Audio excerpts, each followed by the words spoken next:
सदगुरु कबीर देव इस जीव के विषय में इशारा करते हैं। चलहूँ रे हंसा अमर लोक में, छाड़ हूँ यह संसारा हो। यह संसार काल भय राजा, भर्म के जाल पसारा हो। सदगुरु कबीर देव कह रहे, हे हंस, हे जीव, चलो हंसा अपने घर। यह तुम्हारा घर नहीं है, यह काल का देश है।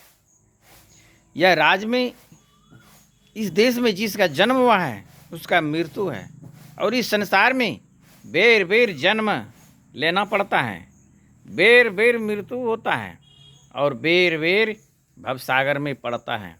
इसलिए प्रेमी सज्जनों, हम सबको हर वक्त अपनी मोक्ष की उपाय सोचना चाहिए।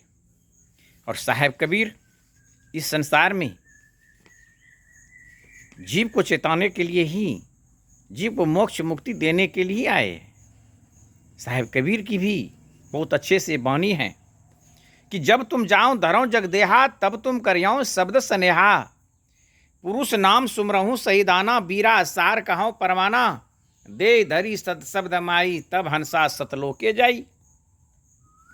तब यह जीव जो है सतलोक जाती है। कब? जब यह जीव को सच्चे नाम, सच्चा रास्ता मिलता है, सच्चा गुरु की खोज होता है, तब यह जीव को शांति मिलता है। और सतनाम एक सतपुरुष ही सहारा है, दूसरा कुछ नहीं। आपका गरुड़ पुराण में भी आए हैं।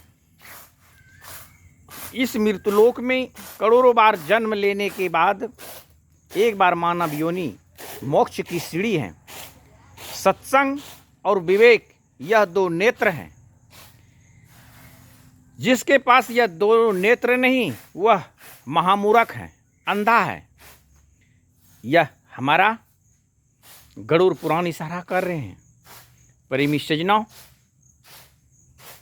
विचार कीजिए और मोक्ष और मुक्ति के लिए हम सब कभी इनका चिंतन, कभी इनका सोच, कभी इनका खोज नहीं किए। और हमारे ही एक कबीर पंथ में एक पारक पंथ निकला है, जिन्होंने ईश्वर गौड़ को भी नहीं मानते, राम कृष्ण को भी नहीं मानते, ब्रह्मा विष्णु महेश को भी नहीं मानते। कहता ये कौन है? कुछ नहीं है। प्रेमी सज्जनों, यह विचार करना, जब कुछ नहीं है तो वो कौन है? इसलिए हमारे आपका जो पवित्र ग्रंथ अनुराग सागर, उसमें भी बताए, वह महाकाल स्वरूप में हंस मुनि दूत का अवतार है। इसलिए वह पारखी संत से दूर रहे। और उन्होंने सारे सनातन धर्म वाले को भी खंडन करते हैं, सनातन धर्म को भी उन्होंने आलोचना करते हैं।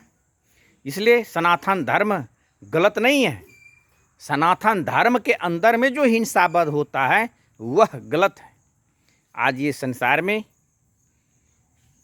जितने भी जीवदारी हैं, सबके सब में विवेक है, सब में पारख की क्षमता है, अनुभव करने की क्षमता है, और वो परखने की भी क्षमता है।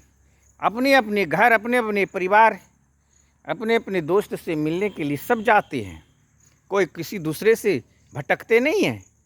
एक प्राणी अपनी जीव से, अपनी बाल बच्चे सबको प्रेम करती है।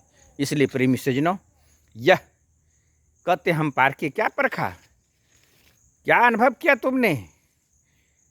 इसलिए साहिब कबीर की बाणी पर वो तो नहीं करते हैं, लात मारते, उल्टा सीधा तर्क लगाते हैं और सादा वस्त्र धारण करके ये संसार में एक काल रूप में आके संसार को ठग रहे हैं और सतनाम का निंदा कर रहे हैं, राम का, कृष्ण का, ओम का भी निंदा कर रहे हैं। तो प्रेमी सज्जनों, उनसे दूर रहें। और उसको चैलेंज करके कहता हूँ, वह सदग्रंथ से आवे, जो कोई भी ग्रंथ हो वो देखिए क्या है। बीजक मानता है, बीजक में भी आए, साचा शब्द बताया साचा दिया मुकाम, ताते बंदे हो तब सांझ गुरु सतनाम। सच्चा मुकाम पर पहुंचाने वाले सच्चा नाम है तो वही सतनाम है। बीजक को भी मानते नहीं, जो कि उस पेज नंबर 461 में भी बताए हैं। वही बात हमारे अनेक ग्रंथ में सतनाम का विषय में आए हैं। हमारा जो बाइबिल है उसमें भी आया है, बहुत अच्छा से कहा है। वह अल्लाह प्रभु संकेत कर रहे हैं, पैगंबर कबीर पर विश्वास रखना अविनाशी पुरुष है, सब पापों को नष्ट करने वाला है। अब बताइए और क्या कह रहे हैं? वो सतलोक के सिंहासन पर बैठे हैं। इस जीव को ले जाने के लिए, जीव को शांति देने के लिए सदगुरु कबीर साहब इस धरती पर आए और जीव को चेता के अपना लोक ले जा रहे हैं। साहब कबीर बहुत अच्छे से बताए, बीजक में भी आए हैं। लोहा चुंबक प्रीत से लोहा लेत उठा, ऐसा शब्द कबीर का काल से लेते छुड़ा है। जिस प्रकार से चुंबक में भाव है, लोहा को दूर से खींच लेते हैं, वैसे साहिब कबीर की जो जाप है, सुमरन है, रानी है, बीरती है, वह एक चुंबक की तरह काम करते हैं। और यह जैसे ही यह दे गिरेगा इस धरती पर, तैसे यह हंस को एक वो सतनाम की पावर, पांच चौका की जो पावर है, गुरु की दीक्षा की जो पावर है, गुरु की दिए हुए मंत्र में जो पावर है, इस जीव को वह स्वतः अपने लोक को चले जाएंगे लेके। इसलिए साहिब कबीर की जो वाणी है मिथ्या हो नहीं सकता। साहिब कबीर की वाणी एक तिल को हिला नहीं पाया इस धरती पर, जो कि उनकी वाणी को काट दे। इसलिए तो सदगुरु कबीर साहब को कहना पड़ा, लोहा चुंबक प्रीत से लोहा लेत उठाए, ऐसा शब्द कबीर का काल से लेते छुड़ाए।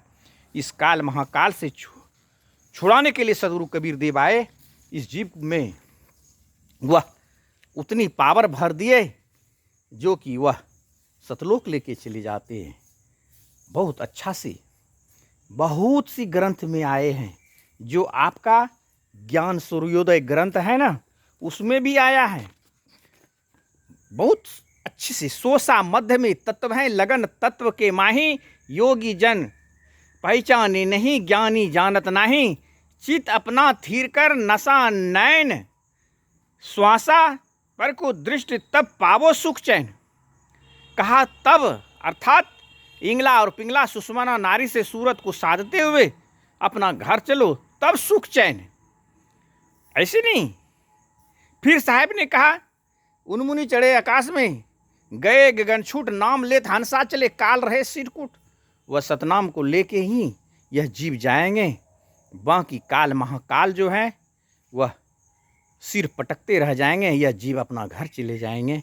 इसलिए प्रेमी सज्जनों, मैं इस प्रवचन के माध्यम से, ये सदग्रंथ के माध्यम से इशारा कर रहा हूँ कि वह पारखी संतों से दूर रहे। वह हंस मुनि दूत हैं, काल का अवतार है, जो कि कबीर साहब के पंथ में घुस के वह जीव को आहार कर रहे हैं। इसलिए प्रेमी सज्जनों, उससे दूर रहे। साहेबानदगी सतनाम मेरा पता। यह सदगुरु कबीर आश्रम धोरैया, जिला बांका, बिहार और झारखंड के यह बॉर्डर पर है। मेरा नाम महंत पीताम्बर साहब। Mobile number 963182 9664, 963182 9664। इसलिए प्रेमी सज्जनों, संत ग्रंथ की ओर आगे बढ़े और हिंसा वध से दूर रहे। जो भी आप कर रहे हैं वह गलत है। इसलिए कहीं वह हिंसा वध लिखा नहीं है। इसलिए आप सब वो चीज़ को जानते हैं, हनुमान चालीसा को भी पढ़ते हैं, नारद सारद सहित अहिंसा, सब राम कृष्ण ब्रह्मा विष्णु मैं सब अहिंसक है, कोई हिंसक नहीं। मगर हम भक्तों की हिंसा करते हैं। इसलिए मैं सबको कहते हैं, ओम को मानने वाले, राम को मानने वाले, कृष्ण को मानने वाले सबको कहते हैं कि देवी दुर्गा के नाम पर बलि ना दें, अपनी पाप सिर पर ना लें, अपना घर चलें, सही रास्ता पकड़ें, गुरु के द्वारा सतनाम का जाप करें। साहेबानदगी सतनाम।